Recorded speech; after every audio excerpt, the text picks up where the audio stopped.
오늘 우리에게 주시는 하나님의 말씀은 요한 1서 5장 6절부터 12절까지 말씀입니다. 가지고 오신 성경을 찾으시고 또 비춰지는 영상을 통해서 함께 낭독할 수 있기 바랍니다. 다 찾은 줄 알고 있습니다. 시작. 그는 물과 피를 거쳐서 오신 분인데 곧 예수 그리스도이십니다. 그는 다만 물로서 오신 것이 아니라 물과 피로서 오셨습니다.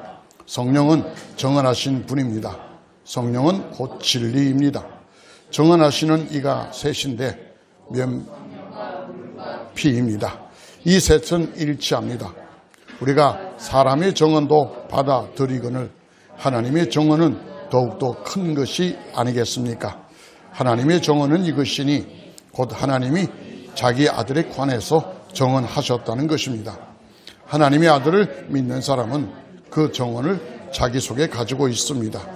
하나님을 믿지 않는 사람은 하나님을 거짓말쟁이로 만들었습니다. 하나님이 자기 아들에 관해서 정언하신 그 정언을 믿지 않았기 때문입니다. 그 정언은 이것이니 곧 하나님이 우리에게 영원한 생명을 주셨다는 것과 바로 이 생명은 그 아들 안에 있다는 것입니다. 그 아들을 모시고 있는 사람은 생명을 가지고 있고 하나님의 아들을 모시고 있지 않은 사람은 생명을 가지고 있지 않습니다. 아멘. 아멘. 할렐루야. 자, 한 주간 잘 지내셨습니까? 반갑습니다. 옆에 분 같이 한번 인사들 나누시고요. 함께 예배드리고 대해서 반갑습니다. 은혜 많이 받으십시다. 자, 은혜 받으실 준비가 되셨습니까? 그럼 먼저 사진 한 장 보십시다. 수원 10대 소녀 살인사건이라고 15살 먹었습니다. 2007년 5월 14일 경기도 수원시 팔달구 매산로 1가 수원역 근처에서 발생한 살인사건입니다. 이 여자아이가 죽었는데 이 여자아이의 신원을 찾지를 못합니다. 그래서 약 50일 정도 걸렸습니다. 심지어는 SBS에서 그것이 알고 싶다 해서 이 사건을 다루고 이 소녀의 신원을 찾는 캠페인을 벌였습니다. 그래서 서경석이라는 개그맨이 찾아서 돌아다니는 사진도 올라와 있습니다. 50일 정도 지나서 밝혀진 이 소녀의 신원은 중학생이었습니다. 15살 먹은 중학생이었습니다. 남자 고등학교, 수원고등학교에서 시체로 발견이 됐는데요. 사건이 발생하고 얼마 되지 않아서 수원역 노숙 하던 2명의 노숙인을 범인으로 경찰이 체포를 합니다. 그런데 이 노숙인들이 약간의 정신 지체를 가지고 있는 사람들이었습니다. 그들을 신문하고 그들을 수사하는 과정에서 한참 시간이 지난 8개월 뒤에 경찰은 진정한 범인, 이들은 공범이고 진정한 범인을 발견했다, 찾았다 하면서 당시 수원역 근처에 가출한 청소년 5명을 상해치사 혐의로 기소하고 언론에 진범을 잡았다고 발표를 합니다. 그런데 문제는 이네들이 실제의 범인은 아닌데 검찰이 좀 우격다짐으로 강압적인 것으로 몰고 가기 시작합니다. 아니라고 이야기해도 하나도 듣지 않고 그 다음에 강 씨라는 사람이 약간 정신지체가 있는 사람이 쟤네들을 살인 현장에서 봤다 이런 정언까지 합니다. 그러면서 꼼짝없이 5명이 1심에서 유죄 판결을 받습니다.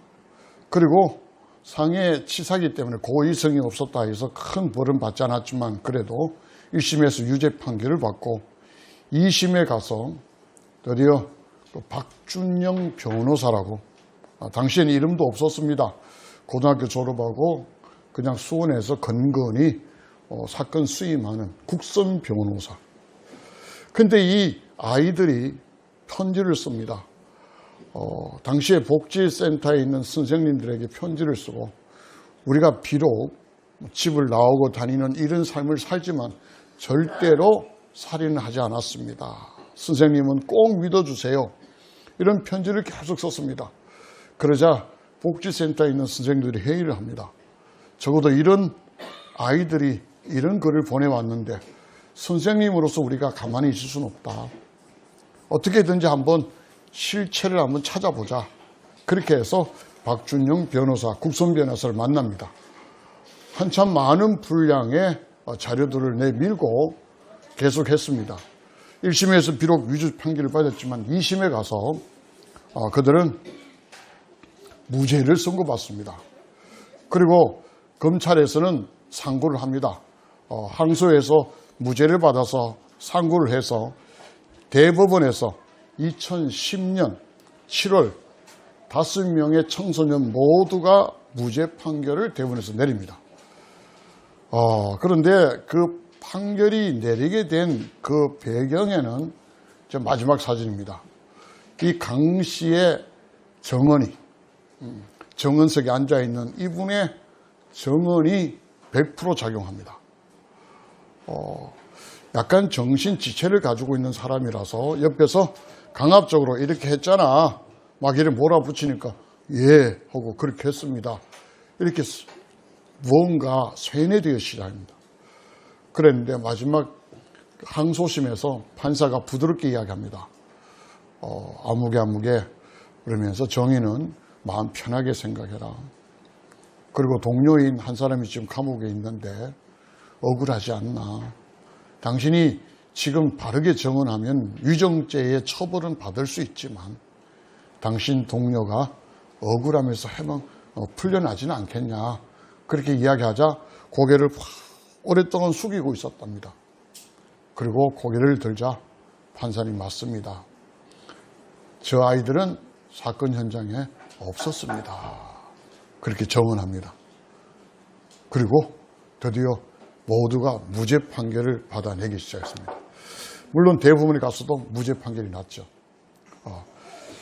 유죄로 인정이 된 사건이었고 여러 가지 정황들이 많았지만 그럼에도 불구하고 정언 한마디에 판결이 완전히 뒤집어져서 무죄였습니다.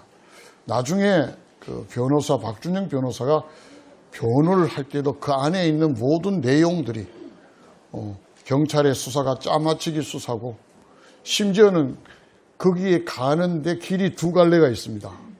두 갈래로 있는데 5명이 다 각자 갑니다. 이쪽 가고 저쪽 가고. 왜 사건 현장에 현장 뭐라 그러지 그걸 현장 검증하는 시간에 이 5명이 같이 가야 되는데 다 흩어집니다. 그러자 경찰이 불러서 너희들 이래 갔잖아 하니까 이래 갑니다. 그리고 아이를 어떻게 때렸나니까 전부 다 쭈삣쭈삣한데 경찰이 발로 쿡 차면서 이렇게 발부터 찼지 하니까 예 하고 이런 것들이 다 비디오로 녹화되어 있는 상태. 그러면서 계속해서 재판이 진행되었으니까 얼마나 어거지였는가. 자, 여기서 중요한 것은 이 정언이라는 겁니다. 정언이라는 사전적인 의미는 어떤 말이냐면은 어떤 사실을 정명하거나 또는 정명하는 그런 말을 정언이다. 그렇게 말합니다. 우리 헬라어로는 마르추리아라고 해서 증거하다, 정언하다 또는 명사니까 정언 이렇게 표현하고 있습니다. 자, 오늘 성경 한번 보십시다. 6절에 보니까 정언이라는 단어가 하나 나옵니다. 7절에도 나옵니다. 자, 동그라미 치시기 바랍니다. 9절에는 정언이라는 단어가 4개나 나옵니다. 10절에는 3개가 나옵니다. 정언. 11절에 그 정언이라는 단어가 하나 더 나옵니다. 우리가 읽었던 절은 7개 절입니다. 그 중에 정언이라는 단어가 10개나 등장합니다. 그러니 이것이 얼마나 중요한가를 우리가 알 수가 있죠. 오늘은 정언에 관한 이야기입니다. 어떤 정언이냐? 하나님의 정언입니다. 자, 특별히 오늘 성경의 제목들을 가지고 온 그 내용의 메시지가 여기에 있습니다. 9절을 한번 보십시다. 9절에 보면은 사람의 정언도 받아들이거늘. 이 정언, 제대로 된 정언에 의하여 판결이 완전 뒤집혔어. 유죄에서 무죄로 나왔던 수원 10대 소녀 살인사건을 기억하십시오. 사람이 받아들이면, 그 정언을 받아들이면 모든 게 달라집니다. 자, 그런데 하나님의 정언은 더욱더 큰 것이 아니겠습니까? 자, 오늘 우리가 다룰 내용은 정언이며 그것도 하나님의 정언. 근데 그 하나님의 정언을 성경은 어떻게 묘사하고 있냐면은 사람들의 정언과 비교할 때 더욱더 큰 하나님의 정언이다. 이렇게 말합니다.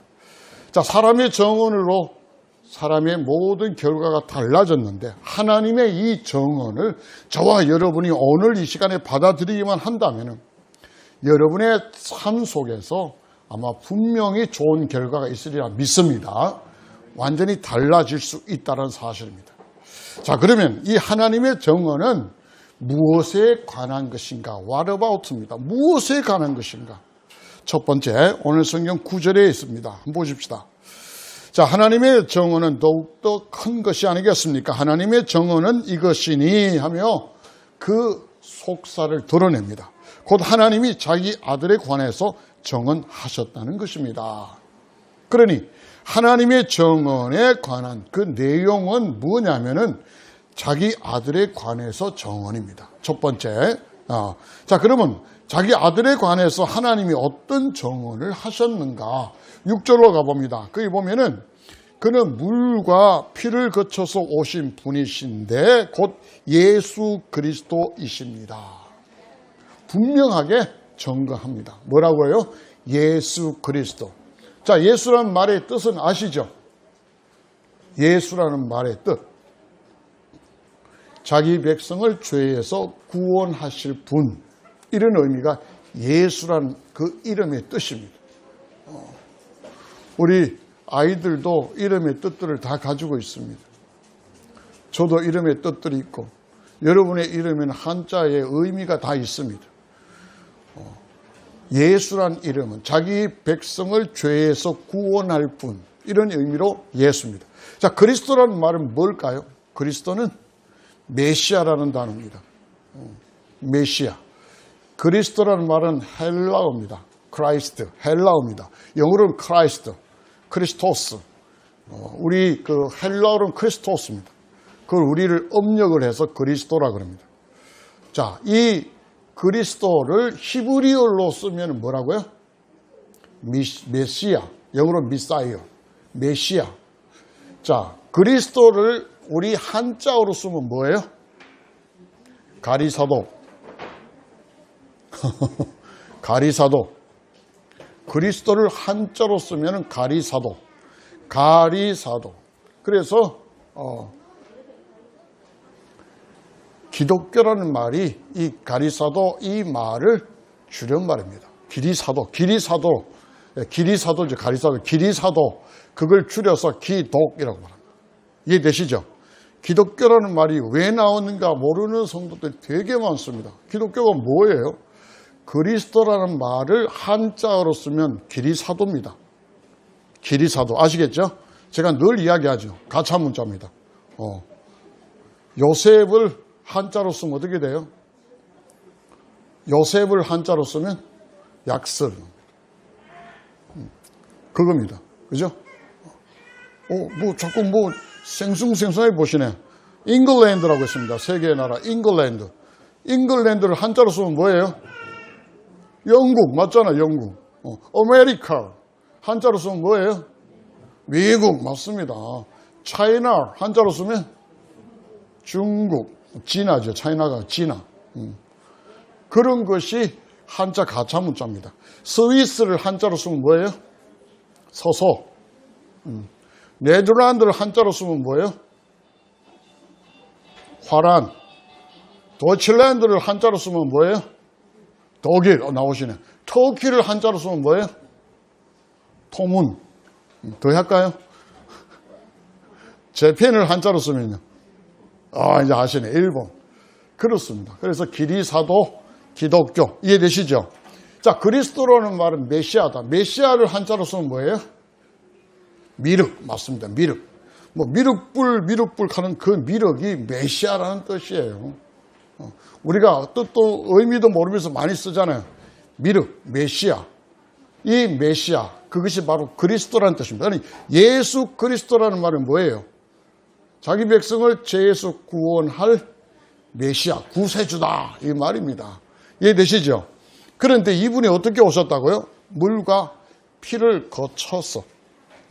물과 피를 거친다는 말이 디아라는 말을 쓰는데요. 이 through라는 그런 의미예요. 뭘 통과해서 거쳐서. 물과 피에 대한 이야기는 신학자들이 무지 연구를 많이 하는데 뭐 이 이야기 한 6가지 학설이 있습니다. 오늘 본문은 신학적으로 다투는 게 되게 많아요. 근데 그걸 지금 설명할 어떤 그런 건 없고, 다만 물과 피는 예수님이 침례를 받았던 것, 하나님의 그 침례, 성령이 내려왔던 그 침례를 받았던 것과 십자가에서 피를 흘려 돌아가셨던 것을 여기에서 의미한다는 것이 일반적으로 받아들이는 그런 신학입니다. 이해되시죠? 그렇다면은 물과 피로 하나님이 침례를 통하여 성령께서 이는 내가 사랑하는 아들이요 내가 기뻐하는 자라 이렇게 정언했던 그 물, 그리고 십자가에서 모든 걸 다 이루었다고 하시면서 피를 흘렸던 그 모든 걸 거쳐서 그분은 메시아로 오셨다. 이걸 하나님이 먼저 정언했다는 겁니다. 그것이 오늘 성경의 첫 번째 이야기입니다. 두 번째는 뭘 정언하셨는가? 자, 11절로 가봅니다. 그 정언은 이것이니, 또 나오죠. 하나님이 그 아들에 관하여 정언했다고 이야기하면서 9절에 이야기하면서 11절에 그 정언은 이것이니, 9절에도 그 정언은 이것이니라고 말하고 11절에도 그 정언은 이것이니 나옵니다. 보십시다. 곧 하나님이 우리에게 영원한 생명을 주셨다는 것과 바로 이 생명은 그 아들 안에 있다는 것입니다. 이 내용이 여기에 나옵니다. 그러니 정언이 뭐라고요? 두 번째 정언의 내용은 뭐냐? 하나님께서 우리에게 영원한 생명을 주셨다는 것. 자,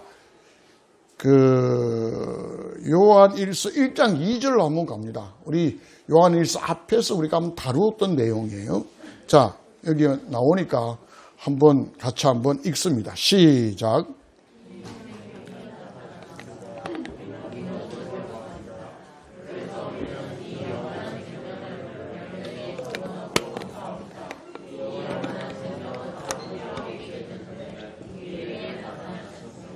아멘. 아버지와 함께 계셨던 그 영원한 생명이 이제 나타났습니다. 그 영원한 생명은 원래 어디에 있었는가? 바로 아들에게 있다. 그게 오늘 성경에서 나오는 내용이에요. 하나님은 우리에게 영원한 생명을 주셨는데 아들로 통해서 나타나게 해서 주셨다. 영원한 생명에 대해서 또 뒤에 한 번 더 다루겠습니다만은 여기에 성경이 있습니다. 성경이 있는데 여기에 펜이 있습니다. 이 펜을 제가 여기에 넣어서 여러분에게 성경을 줬습니다. 여러분이 성경을 받았습니다. 근데 성경을 받았지만 성경이 아닌 펜도 그냥 딸려옵니다. 이해되시죠? 우리가 예수 그리스도를 믿는다면은 그분이 내 안에 오신다. 그분이 내 안에 오십니다. 내가 그분을 받아들입니다. 영접합니다. 그러면 그분만 영접하는 게 아니라 그 안에 뭐가 있다고요? 영원한 생명이 있어요. 그 영원한 생명을 우리가 같이 받았다. 그 내용이 11절의 내용입니다. 하나님께서 우리에게 영원한 생명을 주셨는데 그 생명이 어디에 있었냐니까 아들 안에 있었다. 원래는 아들을 주셨고 그 아들 안에 생명이 들어있어서 그 생명을 우리에게 주셨다. 그렇게 내용을 말합니다. 자, 세 번째. 벌써 세 번째입니다. 세 번째. 자, 무엇에 대하여 정언하셨는가? 그것은 오늘 우리가 읽었던 성경 12절을 한번 보십시다. 12절. 같이 한번 읽어볼까요? 12절 시작. 그 아들을 모시고 있는 사람은 생명을 가지고 있고 하나님의 아들을 모시고 있지 않는 사람은 생명을 가지고 있지 않습니다. 자, 하나님 아들, 그 아들을 모시고 있는 사람은 여기에서 말하는 생명을 가지고 있고 하나님의 아들을 모시고 있지 않는 사람은 생명을 가지고 있지 않습니다. 이렇게 오늘 12절은 본문의 말씀의 결론을 짓고 있습니다. 자, 모신다는 단어가 여기에서 조금 거론이 됩니다. 모신다는 단어. 여기서 하나님의 아들을 모신다는 단어가 뭘까? 뭐 신주 모시듯이 저게 부처상을 모시듯이 그런 모시는 게 아니에요. 여기에 모신다는 단어는 우리 안에 계시는데 내가 예수님을 나의 주인으로 고백하고 그렇게 살아가는 삶을 말합니다. 그냥 이 플로치 요즘 대통령 부인의 플로치가 아주 요즘 뉴스 끓이던데 얼마짜리냐 그 플로치 액세서리가 아니에요. 십자가가 액세서리가 아니라 내 신앙 내 삶의 고백이 되는 걸 여기에 모신다는 단어를 씁니다. 제가 지난주도 그런 말씀을 드렸죠. 우리가 예배를 왜 드리느냐, 예배 드려서 내가 복을 받고 예배 잘 드려서 하나님을 만나고 그게 아니다. 그런 말씀을 드렸습니다. 며칠 전에 서울에 제 친구 하나가 법무사로 있습니다. 그 친구도 제 설교를 한 번씩 듣는다는데 또 이 설교도 한 번 듣겠네요. 전화가 왔습니다. 자기 주변에 지인이 108배를 하고 요즘 1000배 도전하고 염주 사서 돌리고 그러니까 소원이 막 이루어지고 좋은 일이 막 생긴대요. 그래서 자기에게도 염주를 사줄 테니까 막 1000배 하라고 막 강요해서 이건 아니잖아 하고 저한테 전화가 왔어요. 친구야, 이거 어떻게 생각하니? 그래서 몇 가지 이야기를 했습니다. 그러니까 아니 교회 다니는 사람도 그런 거 많이 하잖아. 왜냐하면 그 친구나 저는 다 미션 스쿨을 나왔거든요. 주 예수를 믿어라. 그래야만 복을 받으리라, 구원을 받으리라 그런 이야기도 하면서 교회도 그러지 않냐 하고 이야기를 해서 제가 또 지난주에 설교 내용과 다시 설명을 했습니다. 우리가 예배를 드리고 기도하고 찬송하는 것은 복 받으려고 하는 게 아니야. 복을 받은 우리가 마땅히 하는 거야. 좀 차원이 다르다. 그렇게 이야기하면서 그 중에 하나 또 제가 성경을 통해서 받아낸 진리 하나를 말씀을 드립니다. 우리가 뭘 해서 거둘 수 있는 것은 절대 신앙이 아니에요. 근데 우리 그리스도인들이 많이 착각을 해요. 내가 11조를 많이 해서 하나님 나에게 복을 주셨다고 착각을 한다고요. 하나님은 전혀 그럴 의도가 없습니다. 말라기 성경도 그런데요. 그 말라기예요. 멜로키입니다. 그거는 그거 구약에 있는 거 끌고 오지 마십시오. 구약에 끌고 올까요? 무당들은 어떻게 하라 그래서 구약에요? 돌로 쳐 죽여라 그랬어요. 가늠한 여인들을 어떻게 알았어요? 돌로 쳐 죽여라 했어요. 근데 그런 건 안 지키고 왜 그런 건 또 지켜요? 구약은 지키라고 우리에게 온 거 아니에요. 못 지킨다고 그래서 그걸 지키지 말라고 우리에게 온 거예요. 근데 왜 그걸 바닥바닥 지키려고 애를 쓰는 줄 몰라요. 신앙의 털이 달라지기 시작합니다. 내가 뭘 해서 얻는다는 것은 그건 절대 기독교 신앙이 아니에요. 새벽기도 40일 동안 나와서 특별 새벽기도 나왔더니만 하나님이 우리 아들을 대학 합격시켜줬다. 거짓말입니다. 뻥입니다. 저 갓바위에서 수천 명의 사람들이 가보진 않았어요. 수백 명의 사람들이 그 11월 달부터 계속 저라고 해서 아이들 비나이다 해서 대학 합격시킨다는데 그 선음산가요. 그 무슨 산데 거기에 그 갓바에서부터 절까지 내려온 통로가 있는데 거기에 쌀 아시죠? 쌀을 시주하는데 그 시주 소리가 끊어지지 않는답니다. 쉬 내려오는 소리가. 선 무슨 사지 옛날에 이름까지 알았는데 선원사. 선원사.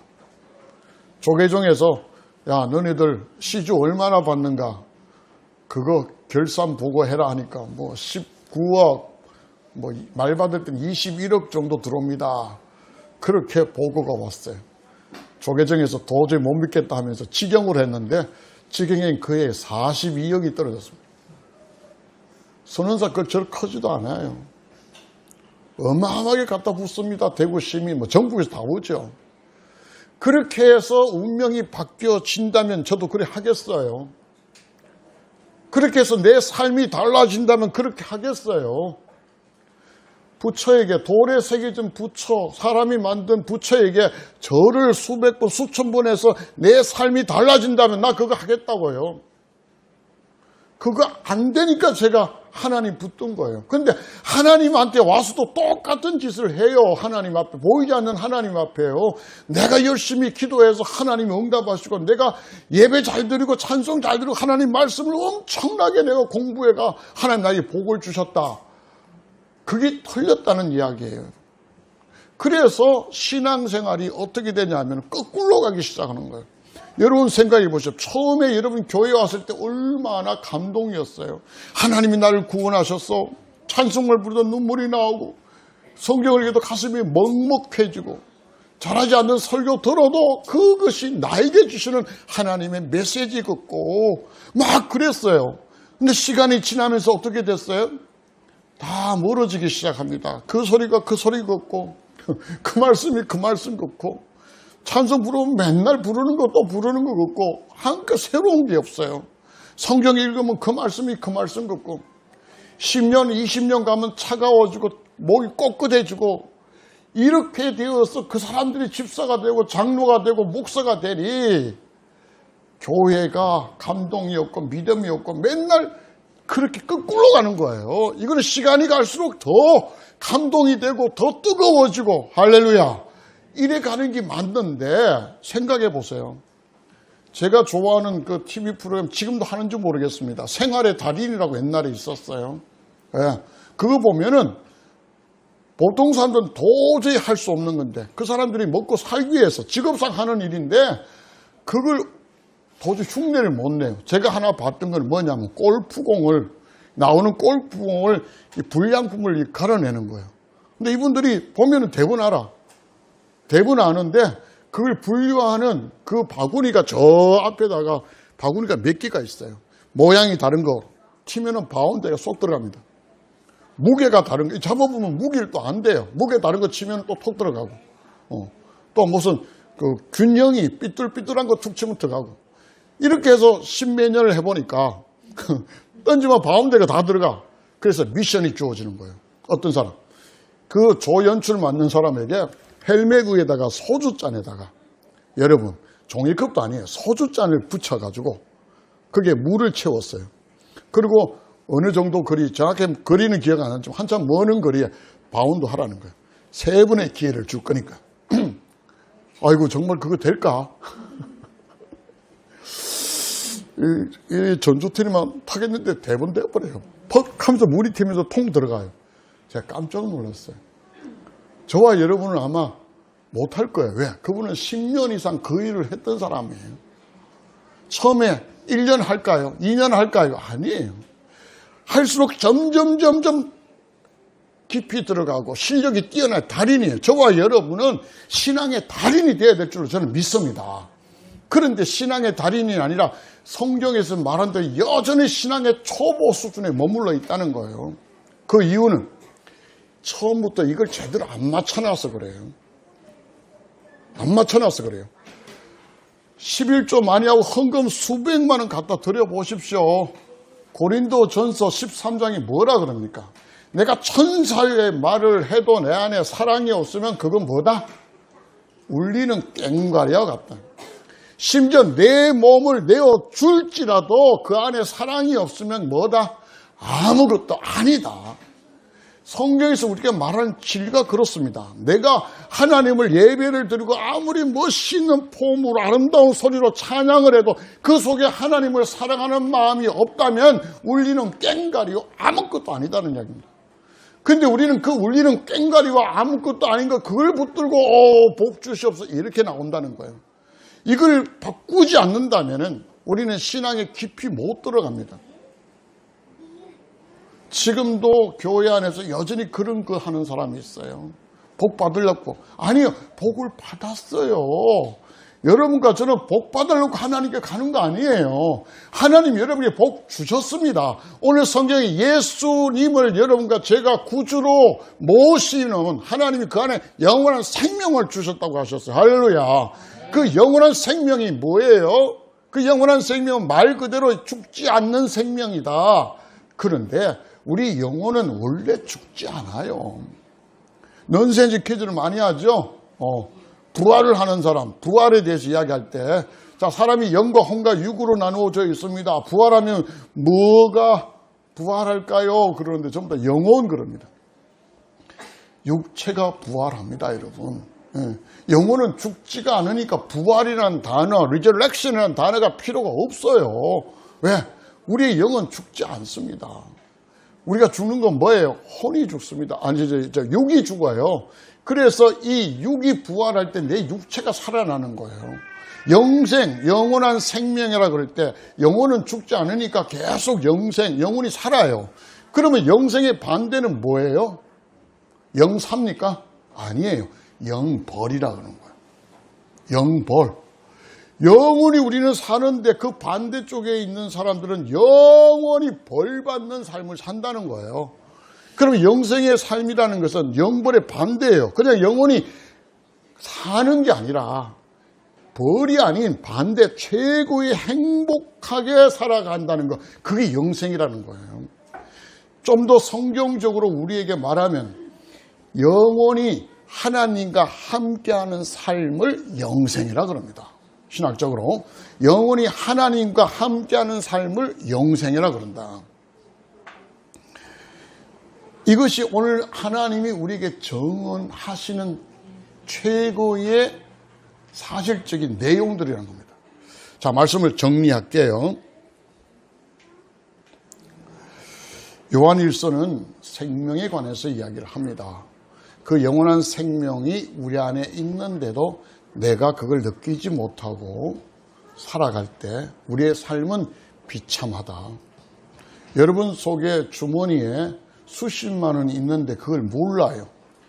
그래서 밖에 나가서 배가 고파도 하나 사 먹지도 못하고 쫄쫄 굶는 그런 어떤 것들을 한번 생각해 보십시오. 몇 끼를 굶어서 그런데 어쩌다 보니까 주머니에 수표 10만짜리가 나왔어. 속 상해요, 속 안 상해요. 어떤 할머니 이야기 또 할까요? 호스피스 병동에서 봉사했던 할머니.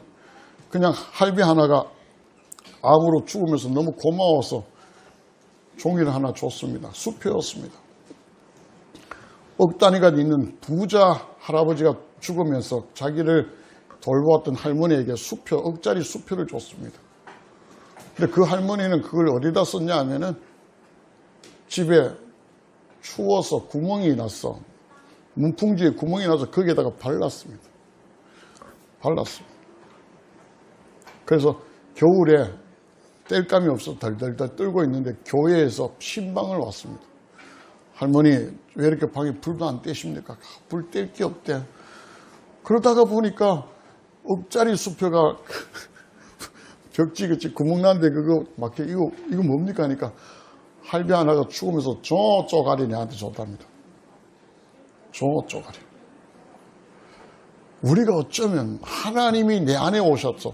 영원한 생명, 내가 하나님과 함께하는 가장 기쁨의 삶을 살아갈 수 있는 영원한 생명이 나에게 주어졌는데 그걸 저 쪼가리로 생각한다니까요. 누리질 못해요. 인조이하지 못해요.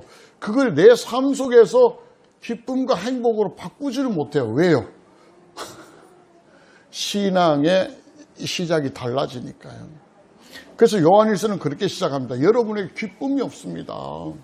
왜 기쁨이 없나? 여러분의 영생에 대한 자각이 없어요. 아들을 모시고 있는 자에게는 영원한 생명이 있다고 성경은 지금 이야기합니다. 심지어 우리가 읽지 않았던 다음 주에 봐야 될 13절은 뭐라고 이야기합니까? 나는 하나님의 아들의 이름을 믿는 사람들인 여러분에게 이 글을 씁니다. 그것은 여러분이 영원한 생명을 가지고 있다는 것을 알게 하려는 것입니다. 이 성경의 메시지는 교인들을 향하여 쓴 거예요. 예수 믿지 않는 사람들을 향하여 쓴 게 아니라 예수 믿는 사람들을 향하여, 영원한 생명을 내가 가지고 있는 사람을 향하여 좀 쓴 겁니다. 그런데 이 사람들이 뭐하냐? 상태가 모른다는 거예요. 예수 믿고 신앙생활 하지만, 교회를 다니지만 복 받으려고 예배드리고 복 받으려고 헌금하고 하나님 나 축복해 주세요라고 하면서 내가 뭘 봉사하고 헌신하고, 그런데 시간이 갈수록 그게 돼요, 안 돼요? 봉사하고 헌신하는데 축복은 아주 눈곱도 안 나와. 그러니까 에이, 교회 다니도 소용없고 예수 믿어도 소용없고 점점 이상하게 가기 시작합니다. 제일 노골적인 사람은 교회 안 다녀요. 근데 그러지는 못하고 뭐 습관같이 다니니까 어쩔 수 다니긴 다니지만 차가워집니다. 냉랭합니다. 감동이 없습니다. 뜨거움이 없고 열심이 없어요. 그냥 형식적으로는 왔다 갔다 하는. 이것이 오늘날 우리 그리스도인들, 교인들의 대부분이라면 얼마나 슬픈 이야기입니까? 이거 바꿔야 됩니다. 바꿔야 돼요. 그래서 오늘 하나님의 정언을 여러분이 받아들이기만 한다면 여러분의 신앙과 삶이 완전히 바꿔질 줄 믿습니다. 완전히 달라집니다. 이제는 염려, 근심, 걱정, 고민이 아니에요. 여러분 속에 기쁨이 있어요. 그 기쁨은 돈이 많이 생겨서 기쁨이 아니에요. 우선 이야기 하나 드릴까요? 어제 자료들을 막 검색하다가 토요일 날에는 그 로또 복권을 추첨하는 것 같아요. 17명이 당첨됐답니다. 17명 아니다. 정확하게 모르겠는데 하여튼 몇 명이 당첨이 됐는데 그 액수가 17억이랍니다. 17억. 갑자기 내가 17억을 받으면 뭐할까 이 생각이 나오는 거예요. 여러분 한 번씩 그런 거 안 빠져요? 이렇게 자료 찾고 하다가 가만히 놓고 어제 앉아서 내가 17억이면 적어도 20% 뛰고 나면은 3억 4천 뛰고 계산하고 한 12, 3억 나오는데 대부분 김진수 집사 불러가 저 땅 보러 다니고 거기다가 교회 짓고 막 이 생각하니까 너무 재밌더라고요. 근데 몇십 분 하다가 이거 뭐야? 이거 아무것도 아니잖아 이거. 17억이 안에 온 것도 아니잖아요. 그 생각 한번 해봤습니다. 웃기는 이야기죠. 저도 그런 생각을 해요. 그런데 그 17억이 없어도 나는 행복하다. 아멘. 17억이 있어서 행복한 게 아니에요. 17억이 없어도 행복하다. 이게 하나님을 아는 그리스도인의 삶의 모습이에요. 저기 춘천에 가면 한마음교회에 여자 성도 하나 있습니다. 온몸에 암을 달고 살고 있는 제가 예하로도 많이 드렸어요. 거의 온몸에 암이에요. 그런데 그 암으로 인하여 자기가 하나님을 만나서 이렇게 산다는 게 얼마나 감사한 줄 모른다. 그런 간증을 하고 다녀요. 그런데 우리가 생각할 때는 암이다 그러면 암이구나 하는데 암이 고통이 되게 심합니다. 온몸에 전이가 다 돼가지고요. 전체 암 덩어리예요. 근데 그 고통이 얼마나 심한데도 찬양하고 기도하고 하나님 감사합니다. 저는 너무너무 아직 이해가 안 되는 진짜 신앙의 경지예요. 건강해서 감사한 게 아니에요. 건강해서 기쁘고 행복한 게 아니에요.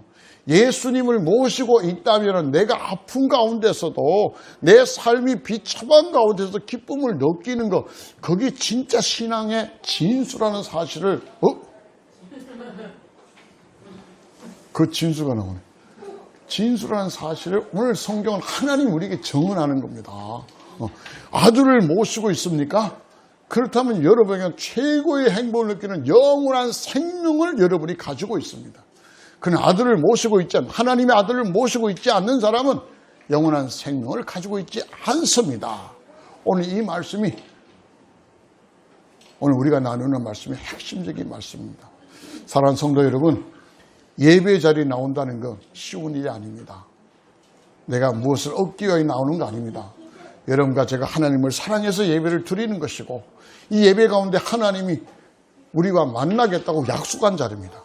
그래서 내가 사랑하는 하나님은 오늘 이 시간 예배 가운데 만나서 내 삶의 모든 것들을 주님께 아뢰고, 또 하나님이 베풀으신 은혜 하나 더 이야기할게요. 그럼 좋다. 히스기야는 자기가 죽는다 그랬는데 기도 막 해서 15년을 더 늘렸다. 기도해서 그런 거 아니야. 근데 우리는 그렇게 말합니다. 기도해서 그렇게 늘렸잖아. 근데 그게 아니라는 거예요. 분명히 이야기합니다. 기도해서 느린 게 아니에요. 하나님이 은혜로 늘려준 거예요. 믿으시면 아멘 하시기 바랍니다. 자꾸 우리가 공로가 들어가요. 내가 기도해서 삶이 15년 늘어졌고, 내가 기도해서 어떻게 되고, 내가 신앙생활을 어떻게 해서 하나님이 이렇게 복을 주셨고, 아니에요.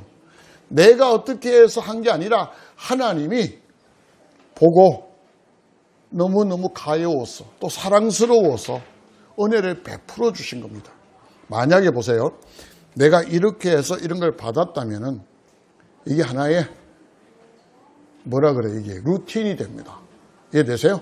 그러면 다른 사람도 일하면 받아야 되잖아요. 맞죠? 또 다른 사람도 일하면 받아야 되잖아요. 그렇지 않습니다. 새벽기도, 특별 새벽기도 특세 40일에서 나 이렇게 받았습니다 하고 간증하고 막 다닙니다. 그리고 그 듣고는 우리 나도 해야 되겠다고 막 합니다. 근데 그게 나와요? 안 나와요. 루틴이 되지 않습니다. 왜 그럴까요? 이기 때문이에요. 만약에 그렇게 해서 된다면 나도 때리치우고 그거 할 겁니다. 진짜예요. 하나님 안 믿고 부처에게 1000번 절하면 내 인생이 바뀐다면 난 당장 뛰어가서 하겠습니다. 근데 그게 아니라는 이야기예요. 그런데 그걸 기독교 안에서, 하나님 안에서 그런 식의 모습으로 신앙생활을 하고 있다는 거예요. 그거 아니라는 거예요. 여러분 안에 하나님의 아들 예수님이 주님으로 계신 줄 믿습니다. 그렇다면 여러분 안에는 영원한 생명, 하나님과 함께하는 가장 행복한 삶이 여러분 안에 들어있습니다. 코어가 들어있습니다. 이제 우리가 해야 될 일은 그 코어를 펼쳐내는 겁니다. 할렐루야. 꽃 피우는 겁니다. 열매 맺어서 그 열매를 저와 여러분이 인조하는 겁니다. 그 삶이 우리 앞에 놓여 있습니다. 그거는 모르고 다 엉뚱한 데서 행복 찾으니 우리 그리스도인들이 얼마나 비참하게 살아가는 거예요. 오늘 이 말씀이 권세와 능력으로 우리에게 임해서 우리의 신앙이 달라지고 삶이 하나님이 원하시는 영원한 생명을 누리는 멋진 신앙의 삶을 함께 하시기를 주의 이름으로 축복합니다. 아멘. 기도하겠습니다. 살아계신 하나님, 늘 하나님은 그 자리에 계셔서 우리에게 말씀하시는데 우리는 우리식으로 듣고 우리식으로 살아왔음을 주께 고백합니다. 시간이 갈수록 우리의 신앙은 점점 깊어지고 예수 그리스도의 장성한 분량만큼 자라야 되는데 오히려 우리는 더 물러서고 처음보다 못한 신앙이 되었음을 고백합니다. 이제 하나님 말씀을 아멘으로 받아들이며 하나님의 아들 예수를 우리가 주인으로 모시고 주님이 주신 그 영원한 생명을 누리는 삶이 되기로 나아갑니다. 우리에게 주신 이 영원한 생명이 꽃을 피게 하시고 마음껏 열매 맺는 멋진 신앙의 삶을 살아갈 수 있도록 도와주시옵소서. 감사드렸고 우리 주 예수님의 이름으로 간곡히 기도드리옵나이다. 아멘. 할렐루야.